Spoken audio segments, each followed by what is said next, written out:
नमस्ते and welcome to BNB class. BNB क्लासमा तपाईँ सबैजनालाई पुनः स्वागत छ। आजको हाम्रो यो भिडियो धेरै साथीहरूले अनुरोध गर्नुभएको र सबै साथीहरूले म्याक्सिमम साथीहरूले गाह्रो लाग्ने टपिक मध्येको एउटा हो युनिफाइड डाइरेक्टिभ 2077। हजुर, एकीकृत निर्देशिका 2077 सम्बन्धी एउटा टपिक, एउटा निर्देशिका सम्बन्धी हामी कुरा आज लिएर प्रस्तुत भएको छौँ। Loan classification and loan loss provisioning. हजुर, कर्जा वर्गीकरण र कर्जा नोक्सानी व्यवस्था जुन चाहिँ हाम्रो एकीकृत निर्देशिका 2077 अन्तर्गतमा जे छ त्यही कुराले चाहिँ आज हामी यहाँ प्रस्तुत गर्ने जमर्को लिएको छौँ। हाम्रो कोसिस रहेको छ अङ्ग्रेजी र नेपाली दुईटैमा तपाईँहरूलाई सम्झाउने। हामीले दुईटैमा भाषामा यहाँ प्रयोग गरेको छौँ, हेर्नुहोला। युनिफाइड डाइरेक्टिभ्स 2077 हैन, सानो जानकारी हेरौँ। Unified Directives के हो? Is the group or compilation of circulars directions of NRB throughout the year. वर्षभरि जुन नेपाल राष्ट्र ब्याङ्कले विभिन्न निर्देशिका जारी गर्छ नि हो, त्यसैको एउटा समूह हो कि त्यसैले चाहिँ एक ठाउँमा समूहगत रूपमा राखेको हुन्छ। त्यसैले चाहिँ युनिफाइड डाइरेक्टिभ या एकीकृत निर्देशिका भन्ने गर्दछ। Unified directive is implemented for A, B and C class है, क, ख र ग ग्रे श्रेणीको लागि मात्र। घ श्रेणी माइक्रो फाइनेन्सको लागि चाहिँ बेग्लै डाइरेक्टिभ्सको सङ्ग्रह हुने गर्दछ। Unified directives content 21 directives. हाम्रो जुन 2077 डाइरेक्टिभको छ एकीकृत निर्देशिका, त्यसमा 21वटा निर्देशिकाहरू रहेका छन्। आज चाहिँ हामी लोन क्लासिफिकेसन र लोन लस प्रोभिजनिङ गर्छौँ, जुन चाहिँ कुन हो? दोस्रो, हजुर, सेकेन्ड डाइरेक्टिभ चाहिँ हो। अगाडि बढौँ। तर त्योभन्दा पहिला यदि तपाईँ नयाँ हुनुहुन्छ भने कृपया च्यानल सब्सक्राइब गर्नुहोला र बेल आइकन प्रेस गर्नुहोला। यो भिडियो अन्त्यसम्म हेर्नुहोला है, धेरै इन्फर्मेसन छन् आज। सर्वप्रथम हामी कुरा गरौँ लोन क्लासिफिकेसनको बारेमा। वर्गीकरण जुन चाहिँ एकीकृत निर्देशिका 2077 युनिफाइड डाइरेक्टिभ 2077 को डाइरेक्टिभ नम्बर 2 ले चाहिँ लेखेको छ। त्यसले चाहिँ दुई वर्गमा मुख्यतः विभाजन गरिएको छ। एउटा परफर्मिङ लोन जसले सक्रिय कर्जा भन्छ र यस अन्तर्गतका दुईवटा क्याटेगोरी छन्, पास लोन असल कर्जा र दोस्रो वाचलिस्ट लोन सूक्ष्म निगरानी कर्जा। यी सबको बारेमा डिटेल्समा हामी कुरा गरौँला, त्यसैले अहिले चाहिँ फटाफट हेर्दै जाउँ। नन पर्फर्मिङ लोन अर्को क्याटेगोरी छ, निष्क्रिय कर्जा। यस अन्तर्गत तीनवटा हुन्छ। पहिलो सब स्ट्यान्डर्ड कमसल, दोस्रो डाउटफुल शङ्कास्पद र तेस्रो ब्याड लोन या खराब कर्जा या लस लोन पनि भनिन्छ। खराब कर्जा भनेपछि यसरी गरेर 1, 2, 3, 4, 5 वर्गमा चाहिँ वर्गीकरण गरिएछ र दुईटा चाहिँ ठुलो समूह बनाइएको छ। यो सबको बारेमा डिटेल्डमा भिडियो अगाडि छ, हामी हेर्दै जाउँ है। असल कर्जाको हामी अहिले कुरा गरौँ। असल कर्जा भनेपछि बुझ्नुहोस्, जुन चाहिँ 1 महिनासम्म भाखा ननागेको होस् वा 1 महिनासम्म भाखा नागेको होस् वा भाखा ननागेको होस्। मतलब भाखा नागेको पनि छ भने 1 महिनासम्म मात्र भएको। अब भाखा के को नाग्छ? या त ब्याजको हुनसक्छ या त प्रिन्सिपल एमाउन्ट होइन, मूलधन जुन भन्छ नि त्यसको भाखा नागेको हुनसक्छ। कुनै कारणले कुनै या त ब्याजको भाखा नागेको होस् या प्रिन्सिपलको, इन्ट्रेस्ट और प्रिन्सिपलको यदि रिपेमेन्ट ड्यू छ भने विदिन अ मन्थ भने त्यसलाई हामी पास लोन भन्ने गर्दछौँ। भाखा ननागेको वा 1 महिनासम्म भाखा नागेको कर्जा, यसैले मैले तपाईको अङ्ग्रेजीमा पनि लेखेको छ नो ओभरड्यू और ओभरड्यू अप टु 1 मन्थ। दोस्रो मुद्दती रसिदको धित्तोमा गएका कर्जा तथा सापट होइन, लोन अगेन्स्ट फिक्स डिपोजिटहरू, नेपाल सरकारको सुरक्षण पत्र तथा नेपाल राष्ट्र ब्याङ्क ऋण पत्रको धित्तोमा गएको कर्जा, loan against government securities and NRB securities. पर्याप्त सुरक्षण लिई प्रति ग्राहक बढीमा 10 लाखसम्म प्रभाव भएको सुन चाँदी कर्जा है, gold and silver loan up to 10 लाखलाई हामी पास लोनमा गर्छौँ। तर यसैसँग सम्बन्धित के छ भने तर अतिरिक्त धितो सुरक्षण बापत मुद्दती रसिद वा नेपाल सरकारको सुरक्षण पत्र वा नेपाल राष्ट्र ब्याङ्क ऋण पत्र धितो राखी कर्जा प्रवाह गरेमा त्यस्ता कर्जा तथा सापट 10 लाखभन्दा बढीको सुन चाँदी धितो कर्जाले भने भाखा नागेको आधारमा वर्गीकरण गर्नुपर्ने हुन्छ। यदि योभन्दा बढी रकम छ भने त्यसले चाहिँ आफ्नो भाखा नागेको हिसाबले चाहिँ हामीले वर्गीकरण गर्नुपर्ने हुन्छ भन्ने कुरा भनिरहेछ। यो भयो असल कर्जा। एउटा सानो जानकारी तपाईँले थाहा नै छ, हरेक हप्ता हामी बिएनबी क्लासले चाहिँ वस्तुगत नमुना परीक्षा अब्जेक्टिभ मोडल क्वेसन्सहरू चाहिँ एनआरबी, एडिबिएल, एनबिएल, एनसिबिएलको कन्डक्ट गर्छौँ। कहाँ? www.mcqhall.com/hall/bnb class. सब निःशुल्क छ। तपाईँ चाहिँ त्यहाँ गएर अब्जेक्टिभ एमसिक्यू क्वेसन्सहरू एटेम्प्ट गर्न सक्नुहुनेछ। र प्राइभेट ब्याङ्कको पनि ट्रेनिङ एसिस्टेन्ट र म्यानेजमेन्ट ट्रेनीलाई मिल्दोजुल्दो सिलेबससँग म्याच खाने पनि इक्जाम्सहरू हाम्रो कन्डक्ट भइरहेका छन्, त्यो पनि दिनु होला। ओके, अब अगाडि गरौँ। सूक्ष्म निगरानी लोन, वाचलिस्ट लोनको बारेमा अलिकति कुरा गरौँ हामी। 1 महिनादेखि 3 महिनासम्म हो, 1 देखि 3 महिनासम्म यदि भाखा नागेको छ भने त्यसलाई हामी वाचलिस्ट लोनमा राख्छौँ। अर्को, नवीकरण नभई अस्थायी रूपमा बढीमा 90 दिनसम्म भुक्तानी अवधि बढाइएका अल्पकालीन वा चालु प्रोभिजन कर्जा, सर्ट टर्म लोन और वर्किङ क्यापिटल लोन, जसले चाहिँ 90 दिनसम्म अवधि बढाइएको छ। अन्य कुनै पनि ब्याङ्क वा वित्तीय संस्थामा निष्क्रिय कर्जामा वर्गीकरण भएको ऋणीलाई यदि ऋण प्रवाह गरिएको छ भने त्यसलाई हामी we keep it under watchlist category. 5 मा सामा र ब्याज नियमित रूपमा भुक्तानी भए तापनि लगातार 2 वर्षदेखि खुद नोक्सानीमा रहेको वा नेटवर्थ ऋणात्मक रहेको फर्म, कम्पनी वा संस्थाले प्रवाहित कर्जा पनि हामीले कहाँ राख्नुपर्छ? सूक्ष्म निगरानीमा। तर यसमा 2 कन्डिसन छ।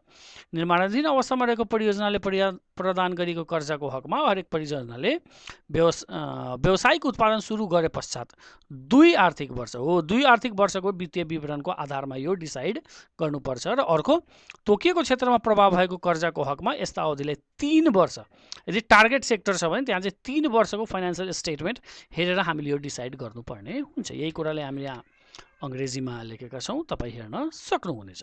अगाडि बढौँ। वाचलिस्ट लोन सम्बन्धी अझ के छ? रु 1 अर्ब वा सोभन्दा बढी रकमका सहवित्तीयकरण कर्जामा परिणत नभएका बहुब्याङ्किङ कर्जाहरू, मल्टिपल ब्याङ्किङले यदि 1 अर्बभन्दा बढी तर कन्सोर्टियम गरेको छैन भने त्यस्तोले पनि वाचलिस्टमा राख्नुपर्छ। यस ब्याङ्कले निरीक्षण गर्दा ऋणीको नगद प्रवाह तथा परियोजना सञ्चालनको अवस्था कमजोर भएको अवस्थामा आधारमा सूक्ष्म निगरानीमा राख्ने भनी निर्देशन दिइएको कर्जा, एनआरबीले डाइरेक्सन दिइदियो ल सूक्ष्म वाचलिस्टमा राख्नुहोस् भने राख्नु हामीले पर्छ। अर्को, कर्जा पुँजी अनुपात 80-20 होइन, डेट टु इक्विटी रेसियो हाम्रो कति 80-20 भन्दा माथि भयो र त्यो लोन कर्जा प्रवाह भयो भने त्यस्तो लोनलाई पनि हामीले वाचलिस्टमा राख्नुपर्ने हुन्छ। यस ब्याङ्कले तोके बमोजिम ऋण भुक्तानी आम्दानी अनुपात कायम नगरेको कर्जा होइन, त्यो के भन्छ रिपेमेन्ट टु इन्कम रेसियो भन्छ नि हो, त्यो चाहिँ यदि मापदण्ड अनुसार छैन भने त्यसलाई पनि वाचलिस्टमा राख्नुपर्ने हुन्छ। अर्को चाहिँ निष्क्रिय कर्जा, नन पर्फर्मिङ लोन, जसमा 3वटा क्याटेगोरी चाहिँ हेर्दैछौँ। कमसल भन्छ पहिला, सब स्ट्यान्डर्ड।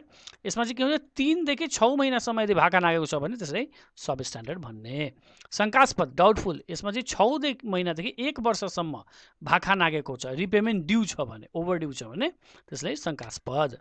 र तेस्रो, खराब कर्जा, लस या ब्याड लोन्स भन्छौँ नि, 1 वर्षभन्दा बढी चाहिँ यदि अवधिले भाखा नागेको छ भने त्यो सबै कर्जालाई हामी के भन्छौँ? खराब कर्जा, ब्याड लोन्स भन्ने गर्छौँ।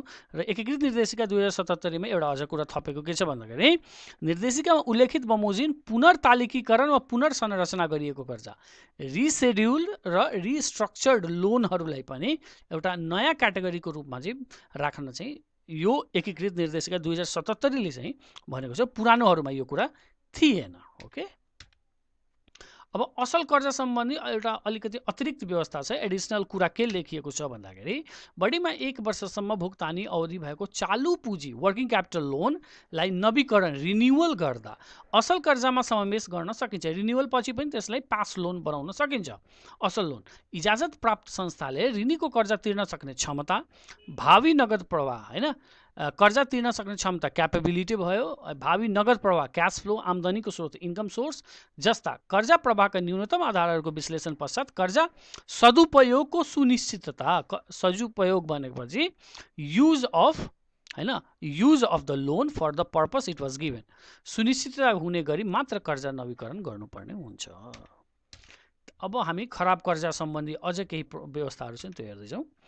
ऋणी टाँट पल्टेमा वा टाँट पल्टेको घोषणा गरेमा ब्याङ्क्रप्ट यदि भयो भने त्यो खराब कर्जा हुन्छ। ऋणी हराएमा गायब भएमा, ऋणी नै गायब छ, मान्छे भेटिँदैन, डिसअपियर।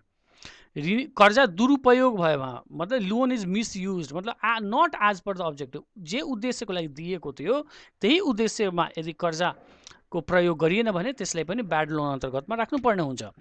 परियोजना व्यवसाय सञ्चालन हुने अवस्था नरहेमा, अब बिजनेस ठप्प भइसक्यो या परियोजना या व्यवसाय सञ्चालनै नभएमा, या त थियो डुबिसक्यो या त परियोजना सञ्चालनै भएन जसको लागि ऋण दियो भने त्यो पनि ब्याड लोनमा जान्छ। प्रतिपत्र जमानत तथा अन्य सम्भावित दायित्वहरू फोर्स लोनको रूपमा कोषमा आधारित कर्जामा परिणत भएको अवस्थामा, त्यसरी कर्जामा परिणत भएको मितिले 90 दिनसम्ममा असुली नभएमा, फोर्स लोन बुक गरियो एलसी वा ब्याङ्क ग्यारेन्टीको लागि र त्यो चाहिँ 90 दिनमा असुल भएन हैन भने, रिकभर भएन भने त्यसलाई पनि ब्याड लोनमा हामीले राख्नुपर्छ। अर्को, कर्जा असुल हुन नसकी लिलाम प्रक्रिया सुरु भएको 180 दिन नाघेमा असुली प्रक्रिया अन्तर्गत अदालतमा मुद्दा चलिरहेको अवस्थामा 180 दिनसम्म पनि यदि असुली लिलामी प्रक्रियामा गएर पनि भएन भने त्यसलाई ब्याड लोन राख्ने। कर्जा सूचना केन्द्रको कालो सूचीमा रहेको हो, जो चाहिँ कालो सूचीमा रहेको ऋणी छ नि, उसले यदि अझ लोन दिदियो भने त्यो लोन चाहिँ ब्याड लोनमा हामी राख्नुपर्छ। सुरक्षणको बजार मूल्यले कर्जाको सुरक्षण हुन नसक्ने भएमा हैन, जे हाम्रो मार्केट प्राइस छ नि त्यो सेक्युरिटीको कोलाट्रलको, त्यसले चाहिँ कर्जाले कभर गरेन भने त्यसले ब्याड लोनमा राख्ने। खरिद वा डिस्काउन्ट गरेको बिल्सको भुक्तानी मितिले 90 दिनसम्म असुली नभएमा, बिल्स डिस्काउन्ट त गऱ्यौँ तर 90 दिनसम्म ड्यू डेट भन्दा 90 दिनसम्म पनि असुली भएन भने त्यसले खराब कर्जामा राख्नुपर्छ। अझ छ, कुनै व्यक्ति फर्म कम्पनी नाममा रहेको कर्जा अर्को व्यक्ति फर्म उपभोग गरेको अवस्थामा तर एउटै समूहमा पर्ने कुल सीमा कायम गर्न बाधा पुग्ने छैन। मतलब एउटा व्यक्तिले चाहिँ लोन लियो र अर्को व्यक्तिले त्यसलाई युज गर्यो भने त्यसलाई ब्याड लोन भनिन्छ। टीआर कर्जा जुन हुन्छ नि, ट्रस्ट रिसिप्ट कर्जा भुक्तानी गर्ने प्रयोजनका प्रतीक पत्रका लागि खोल्दा उल्लेख नगरिएको अन्य कुनै नयाँ कर्जा छ भने एलसी खोल्ने बेला नै हामीले लिस्ट आउट गर्नुपर्छ कस्तो किसिमको लोन दिन सकिन्छ। त्यो बाहेक अर्को कर्जा दियो भने त्यसले ब्याड लोन भन्छ।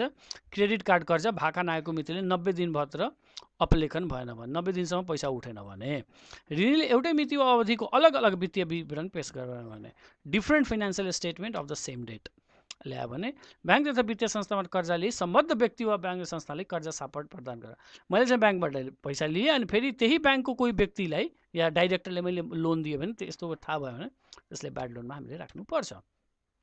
अब रिसेड्युलिङ र रिस्ट्रक्चरिङको पनि कुराहरू छन्। ऋणीले पेश गरेको लिखित कार्ययोजना उल्लेखित देखाएका आधारमा ब्याङ्क विश्वस्त कर्जाहरूलाई पुनर्तालिकीकरण वा पुनर्संरचना गर्न सक्नेछ। कर्जा पुनर्तालिकीकरण वा पुनर्संरचना गरिएका स्पष्ट आधारहरू प्रत्येक कर्जा फाइलमा संलग्न हुनुपर्ने छ। यही कुरा चाहिँ हामीले इङ्ग्लिसमा लेखेका छौँ। यसको 2-3 कुरा छ। कर्जा सम्बन्धी कागजात र सुरक्षणहरू पर्याप्त भएको प्रमाण हुनु पर्यो, एभिडेन्स हुनु पर्यो। पुनर्तालिकीकरण वा पुनर्संरचना रिसेड्युल रिस्ट्रक्चर्ड भएको कर्जा असुल हुने सम्भावनाबारे ब्याङ्क विश्वसनीय हुनु पर्यो। कर्जा पुनर्तालिकीकरण वा पुनर्संरचना गर्न लिखित कार्ययोजना पेश हुनुका अतिरिक्त त्यस्तो गर्दा दिनसँग असुल हुन बाँकी ब्याजको मतलब बाँकी रहेको ब्याजको कम्तीमा 25% ब्याज चाहिँ असुल गर्नुपर्ने हुन्छ। त्यसपछि रिसेड्युलिङको अर्को पनि छ। इजाजतपत्र ब्याङ्क तथा वित्तीय संस्थाबाट प्रवाह गरेको कर्जामध्ये कोभिड-19बाट यदि अति हैन को या मध्यम रूपमा प्रभावित भएको छ भने त्यसलाई चाहिँ के गर्ने, 10% चाहिँ ब्याज बाँकी जति छ त्यति लिएर अनि पुनर्संरचना गर्न सकिन्छ। तर के को कारणले पुनर्संरचना 2077 पुस मसान्तभित्रमा हुनु पर्यो हैन, त्यसरी चाहिँ गर्न सकिन्छ। र त्यसपछि त्यसमा 5% चाहिँ नोक्सानी व्यवस्था काम गर्नुपर्छ यदि हामीले त्यो गर्यौँ भने। र यसरी कर्जा पुनर्तालिकीकरण र पुनर्संरचना गरिएका स्पष्ट आधारहरू प्रत्येक कर्जा फाइलमा संलग्न हुनु पर्नेछ। र स्पष्ट भएन भने जसरी चाहिँ नेपाल राष्ट्र ब्याङ्कले डाइरेक्टिभ दिएको छ त्यही अनुसारले चाहिँ कर्जा नोक्सानी व्यवस्था कायम गर्नुपर्ने छ। यो रिस्ट्रक्चरिङ रिसेड्युल लोनसँग सम्बन्धित भयो। अब चाहिँ नोक्सानी व्यवस्था हुन त सजिलो छ, सबलाई थाहा भएको कुरा हो हैन। 5वटा क्याटेगोरी छ हाम्रो। पास लोनको लागि हामीले प्रोभिजनिङ कति गर्नुपर्छ, 1%, वाच लिस्टको लागि 5%, सब स्ट्यान्डर्ड लोनको लागि 25%, डाउटफुलको लागि 50% र लस वा ब्याड लोनको लागि हामीले 100% कर्जा नोक्सानी व्यवस्था कायम गर्नुपर्ने अवस्था हुन्छ। अब कर्जा नोक्सानी व्यवस्था समायोजन कसरी गर्ने त, मतलब यो हामीले लोन लस प्रोभिजन त गऱ्यौँ, अब त्यसलाई फेरि चाहिँ रिमुभ गर्ने या हटाउने के प्रोभिजन छ भनेपछि कर्जा अपलेखन भएमा if the loan is return, कर्जा डुबिसक्यो अब उठ्ने सम्भावना छैन अनि ब्याङ्कले त्यसलाई खर्च लेखिदिन्छ भने त्यसलाई चाहिँ समायोजन गर्न सकिन्छ। कर्जाको भुक्तानी किस्ताबन्दी वा आंशिक रूपमा भएमा कर्जा वर्गीकरण अनुरूपको कर्जा नोक्सानी व्यवस्था कायम गर्दा भुक्तानीको भएको हदसम्मको कर्जा बाबत कर्जा नोक्सानी व्यवस्था कायम गर्नुपर्छ। जति इन्स्टलमेन्ट छ त्यतिको लागि मात्र बढाएर कर्जा नोक्सानी गर्ने, बाँकीकोलाई चाहिँ पुरानै हिसाबको गर्न सकिन्छ। पुनर्संरचना वा पुनर्तालिकीकरण गरिएका कर्जाको सामत तथा ब्याजको भुक्तानी लगातार 2 वर्षसम्म नियमित भयो, रिसेड्युल गरेछ र 2 वर्षसम्म चाहिँ सब चिज रेगुलर भइसक्यो भने त्यसलाई पनि हामी कर्जा नोक्सानी व्यवस्थामा समायोजन गर्छौँ। र अन्तिममा कर्जा चुक्ता भएमा लोनै सेटल गरिदियो भने त्यहाँ प्रोभिजनिङ या कर्जा नोक्सानी व्यवस्थाको कुनै काम हुने छैन। आशा छ तपाईँले अङ्ग्रेजी र नेपाली दुइटै पढेर कुराहरू बुझ्नु हुनेछ। आजको लागि यतिकै राखौँ। Don't forget to like, share, comment on our video. Click on the logo to subscribe. Keep learning with BNB class, and thank you so much.